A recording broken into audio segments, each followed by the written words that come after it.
Hola amigos oyentes, bienvenidos al canal Lecturas de Poder, escuchar, oír, ver. Continuación de la lectura del libro Gurdjieff, Anatomía de un mito. Autor James Moore. Tercera parte. Los archivos de la Liga. Capítulo 11. Desparramando bellotas. Apartado 2.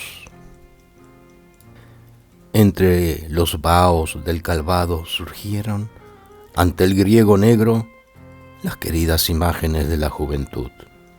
Su padre, el padre Borsch, el príncipe Lubovetsky, el profesor Skirtlov, la frágil figura del obispo Pogosian, intensamente ardiente. ¡Qué hombres! Y Vivskaya, ¡qué mujer!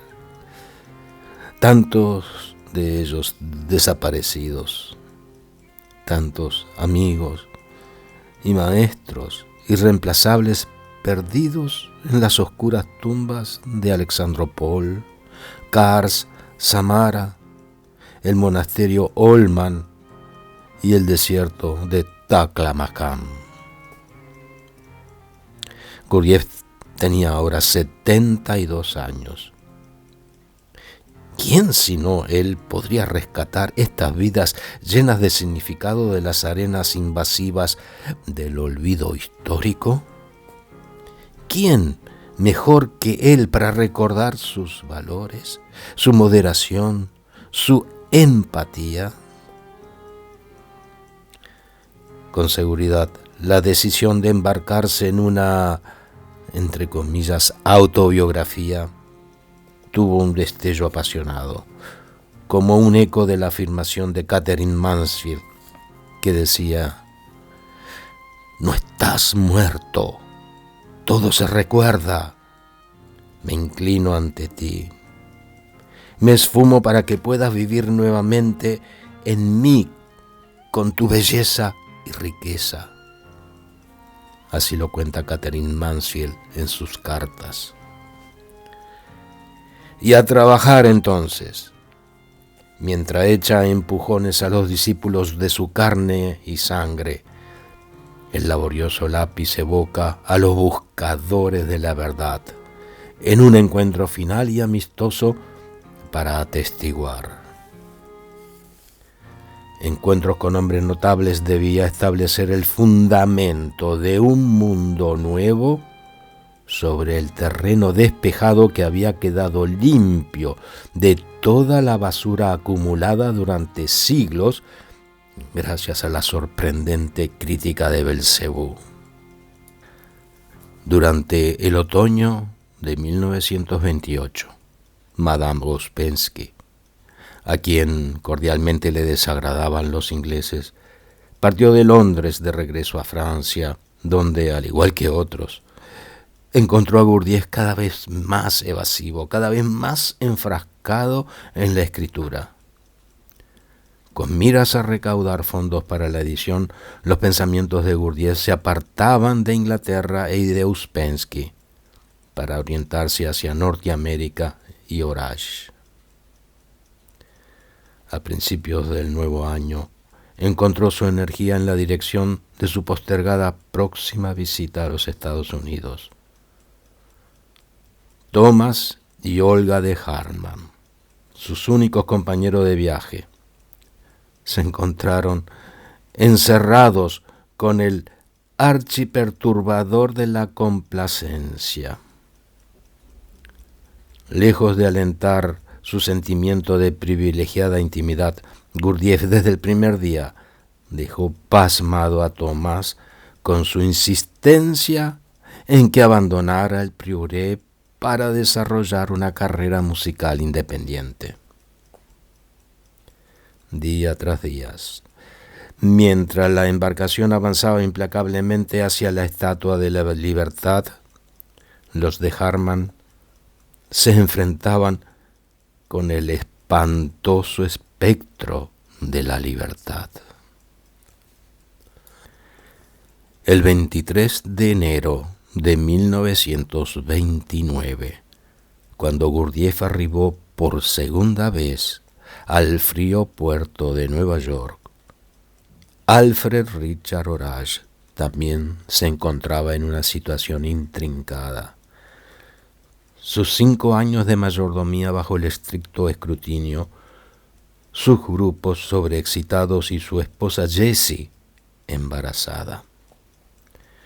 Como compadre no sufrió desilusiones. Se produjeron momentos de gran riqueza en el salón de Mauriel Draper, en el restaurante Shield y en la suite de Gurdjieff, en la esquina de la Séptima Avenida y Central Park Sur. El apartamento, con vistas a la marquesina del teatro Al Jolson, se alquiló amueblado a la empresa del teatro Schubert.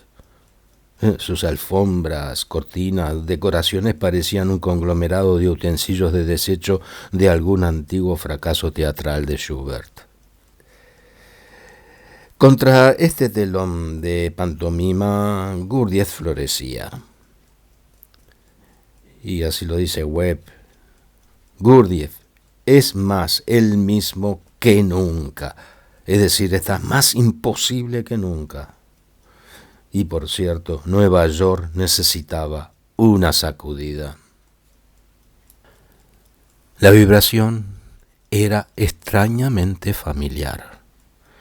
Si bien el maestro estaba lleno de fuego y comprensión, transmitía, llegando al extremo de la autoparodia, una fuerte impresión de venalidad. Prácticamente todos sus seguidores norteamericanos eran poseedores de poder, entre comillas, de algún tipo. La administración de Calvin Coolidge estaba anunciando el estallido del más grande desastre nacional en los tiempos de paz. Y Gurdjieff exigía graciosamente $10,000 en términos de 3 semanas. Mientras tanto, imponía a Olga una carga administrativa imposible de manejar, llevándola casi al borde del colapso. Y cuenta, a menudo me encontraba al borde de abandonar todo y salir corriendo. Así lo dice Olga en Nuestra vida con el señor Gurdjieff. El comportamiento de Gurdjieff podría describirse como la intención de alimentar las dudas de Horace y Tumar, de incrementar la antipatía de Jessie, de aterrorizar a Olga obligándola a retirarse y de mantener los grupos de Nueva York oscilando entre el entusiasmo y la rebelión. El 5 de abril se embarcó de regreso a Francia, con la cartera bastante más pesada y su meta casi lograda. Los de Harman, abatidos, se encerraron en su camarote y en el muelle. Horace bailaba de alegría, diciendo: gracias a Dios, me siento libre otra vez. La época dorada de la sociedad transatlántica, la supremacía del dólar y los, entre comillas, americanos en París, prácticamente había concluido. Pocos se daban cuenta y nadie soñaba con el apocalipsis. El aparato cultural parisiense daba la impresión de ser una buena imitación del movimiento perpetuo. Sin embargo, apenas había regresado Gurdjieff a Francia, la cálida sensación de los expatriados de, entre comillas, tener un genio aparte, se ensombreció ante el inexplicable cierre de la Little Review, una revista que recibía muchas contribuciones y era leída por casi todos. Quizás el aspecto más desconcertante fue el tono de insurrección del artículo editorial de Jane Eyre. Y lo cito aquí, diciendo: voy a dar por terminada la Little Review. Hemos albergado en ella 23 nuevos sistemas artísticos, todos ellos acabados hoy, de 19 países diferentes. Expresarse no es suficiente. Experimentar no es suficiente. Registrar momentos o casos especiales no es suficiente. Casi todo el arte ha roto o ha perdido la conexión con su origen y función. Será más que una aventura intelectual renunciar a nuestras obsesiones artísticas, a nuestras desesperanzas, a nuestras little reviews y emprender la búsqueda de ser seres humanos más aptos. Fin de la cita. Sea lo que fuere, lo que Jane Eyre hizo en 1929, Gurdjieff la apoyó, y si no, la instigó. Si aceptamos esta premisa con seguridad, es suya la mano que escribe en la pared durante la ininterrumpida fiesta literaria de Belshazzar, Mene Mene Tekel Afarsim. Suyo es el capricho que estremezcló tan curiosamente los credos de los poderosos: James Joyce, Ernest Hemingway, Aldous Huxley, Gertrude Stein, Wyndham Lewis, Bertrand Russell, con no solo los de los gurdjieffianos acérrimos, Margaret Anderson, Alfred Horace, Georgette Leblanc, Gorgan Manson, Solita Solano, sino también con los de los no tan acérrimos como Elsa, la baronesa von Freitas-Loringhoven. También suyo es el humor negro que une bajo la misma manta la expresa ambición de Jean Cocteau de, entre comillas, crear amor, y la de Fritz Peters, con 15 años, de seguir trabajando con el método del señor Gurdjieff. De la sinceridad de Cocteau no podemos dar testimonio, pero la afirmación de Fritz fue, por cierto, una verdad a medias. En ese momento anhelaba abandonar el Piuré y regresar a Chicago con su madre Lois y a su padrastro Bill. Y lo único que lo retenía era la tenaz oposición de Jane Eyre, su tutora legal. Cuanto más reflexionamos sobre este asunto, más nos intriga. Oculto en la Little Review, un vehículo creado por Anderson y conducido por Eyre, Gurdjieff podría haber contrabandeado toneladas de explosivos ideológicos, introduciéndolos en el terreno del bon ton cultural. Sin embargo, asintió a la destrucción de la revista, perdiendo así irreversiblemente la actuación de Jane Eyre como su gladiador cultural. A principios del verano, Madame Ouspensky fue nuevamente enviada de regreso a Londres. Luego, más significativo aún, los de Harman aceptaron, protestando, el reto de la insistencia de Gurdjieff y traspasaron por fin las puertas del Piuré hacia el mundo exterior. Olga, instalada en una agradable casita de Courbevoie, en los suburbios de Neuilly, casi no podía comprender su nueva situación. Y dice: me sentía muy nerviosa y desgraciada. Thomas, que era de naturaleza mucho más sensible e individualista, no podía soportar la situación y estaba al borde del colapso nervioso. Así lo cuentan en Nuestra vida con el señor Gurdjieff. ¿Y Gurdjieff? Desconocemos sus sentimientos, pero consideraremos esto: una obra musical completa.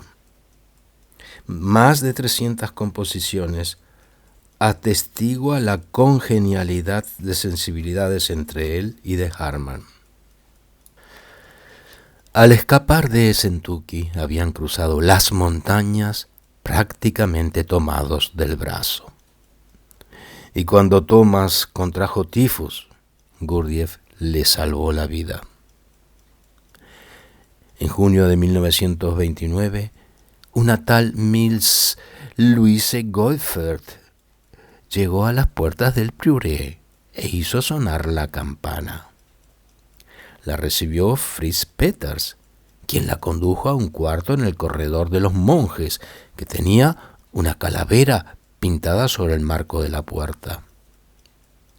Miss Goldfert, 29 años, católica romana, poseedora de una costosa educación en historia del arte, había sido enviada a Gurdjieff por Robert F. J. Schwarzenbach, el cónsul suizo en Nueva York, en calidad de la persona más indicada para traducir Belcebú al alemán. Aunque en realidad era suiza, Miss Goldfert respondía tan perfectamente a cierto estereotipo alemán que Gurdjieff la llamaba, entre comillas, salchicha. La tarea era monumental, pero para sorpresa de los alumnos más antiguos, Gurdjieff la nombró además secretaria privada. Y le dijo: si me ayudas ahora, le aseguró a Salchicha, más tarde podrás comprar media Alemania. Y en cuanto a los desaparecidos de Harman, Gurdjieff explicó que habían sido inexcusablemente provocativos. Ella impertinente y el esposo también. No es necesario decir que eso era pura ficción.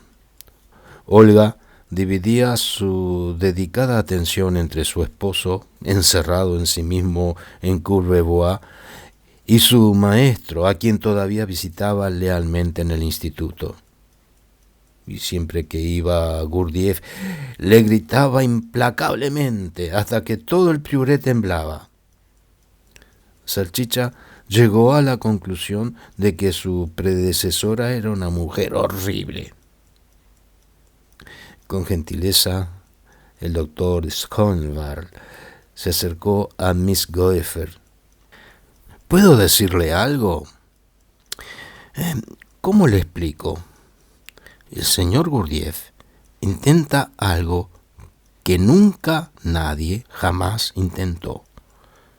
Trata de que las personas nazcan bajo cierta estrella, bajo otra constelación. Y esto en general es imposible. Con cada intento de desalojo, la adhesión, entre comillas, de Olga se hacía más tenaz. Gurdjieff se vio obligado a jugar al mago negro, llevando a cabo un torrente de escenas inolvidables. Se presentó sin aviso en la casa de Neuilly y exigió a los padres de Olga, Arkady y Olga Konstantinova Schumacher, que regresaran al Prieuré, agregando: bueno, si no vuelven en el término de una semana, en este cuarto habrá un ataúd y dentro de él estará su hija. Así lo cuentan en Nuestra vida con el señor Gurdjieff. Habituada a los métodos de Gurdjieff y dándose cuenta de que la provocación era un ardid, Olga no se atemorizó. Mientras tanto, la industriosa salchicha demostraba ser de un valor inaudito. Al llegar el otoño de 1929, el libro Belcebú había sido inteligentemente traducido al alemán y estaba listo para que una audiencia seleccionada por Alphonse Paquet lo evaluara en Frankfurt y Berlín. Con picardía, Gurdjieff se hizo acompañar por ambas secretarias en los subsiguientes viajes por tren y creó una atmósfera que dejó en Olga dolorosos recuerdos. Cada semana las situaciones exigían de Olga más sangre fría, hasta que finalmente se vio confrontada con momentos penosísimos en que el señor Gurdjieff me pidió que hiciera algo que me era imposible hacer. La campaña comenzó en un compartimiento de la primera clase del tren a Berlín y se intensificó cuando Madame de Harman visitó el Prioré una noche. Si no lo hacía, le explicó Gurdjieff, algo malo le iba a ocurrir a su esposo. No obstante, una vez más, Olga conservó el equilibrio. En comparación con el largo y complejo servicio que prestó Madame de Harman, la contribución del joven Peters al bienestar de su maestro, limpieza de su cuarto y abastecimiento constante de café, puede parecer trivial. Pero sin embargo, también él se calificó como candidato a la, entre comillas, desaparición. Hacia fines del verano, Gurdjieff intervino magistralmente en favor de la atascada campaña de liberación del joven. El efecto de la decisión de Gurdjieff fue notable. No solo hizo que James capitulara, sino que logró que viniera al Prioré con todos los detalles arreglados, pasaje, pasaporte, papeles legales, etc. Así lo cuenta Fries en su libro Recordando a Gurdjieff. El paje y el monarca se separaron en septiembre de 1929, ambos emocionados. Del mismo modo que Peters llevó de la mano al Gurdjieff herido y medio ciego en 1924, Gurdjieff, con gran delicadeza psicológica, condujo a Peters de la mano hacia muchos importantes descubrimientos interiores. En la pregunta retórica que Gurdjieff le hace, así lo cuenta Fritz Peters en su libro, Recordando a Gurdjieff. Entonces, ¿decides irte? Hay ironía y también dolor. Y Fritz no puede contestar. Y escribe, solo pude asentir con la cabeza. Luego me rodeó con los brazos, me abrazó y me besó, diciendo, no estés triste. Quizás alguna vez puedas regresar. Recuerda que en la vida todo es posible. Así lo cuenta en Recordando a Gurdjieff. Continuará. Si les gustó este audio video, envíenme un comentario, pongan un like y reenvíenlo a sus amigos. Muchas gracias por escuchar.